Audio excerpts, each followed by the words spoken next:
மீனா என்ற அழகான பெண் ஒரு கிராமத்தில் வசித்து வந்தாள். அவள் ஏழை குடும்பத்தைச் சேர்ந்தவள். கட்டுமான வேலை செய்து குடும்பத்தை காப்பாற்றினாள்.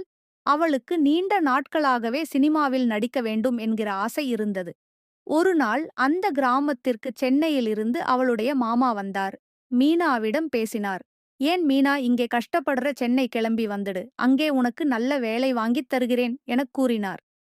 "ஆமாம் மாமா, இங்கே நிறைய கடன் இருக்கு. நான் வாங்கும் சம்பளம் சாப்பிடுவதற்கு சரியாக உள்ளது. எனக்கும் ரொம்ப நாட்களாகவே சினிமாவில் நடிக்க வேண்டும் என்கிற ஆசையும் இருக்கிறது. நான் சென்னை கிளம்பி வருகிறேன்.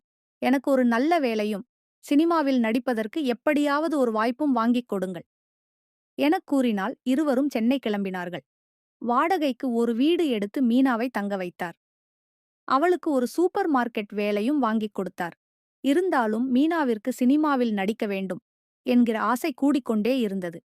ஒரு நாள் மீனா வேலை செய்யும் இடத்திற்கு ரமேஷ் என்பவர் பொருட்கள் வாங்குவதற்காக வந்தார்.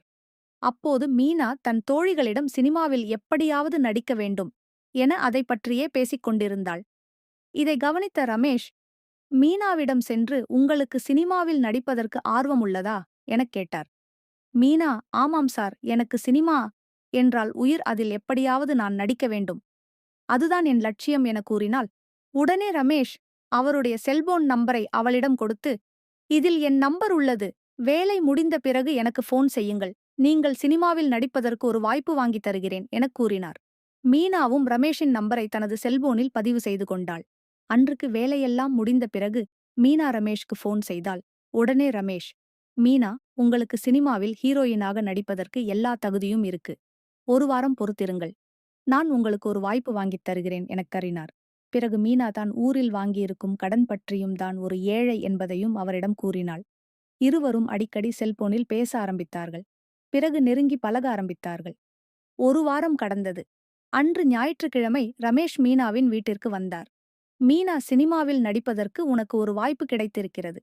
ஆனால் கொஞ்சம் காலதாமதம் ஏற்படும், பொறுமையாக இருக்க வேண்டும்" என கூறினார்.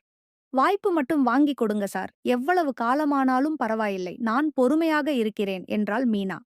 பிறகு இருவரும் ஜாலியாக பேசிக் கொண்டிருந்தார்கள். "மீனா, உன் வீட்டில் உளுந்த வடை இருப்பது போல் வாசம் வருகிறது. எனக்கு சாப்பிடத் தருவாயா? நான் மிகவும் பசியாக இருக்கிறேன்" என கூறினார். பிறகு மீனா ரமேஷிற்கு உளுந்த வடை சாப்பிட பரிமாறினாள்.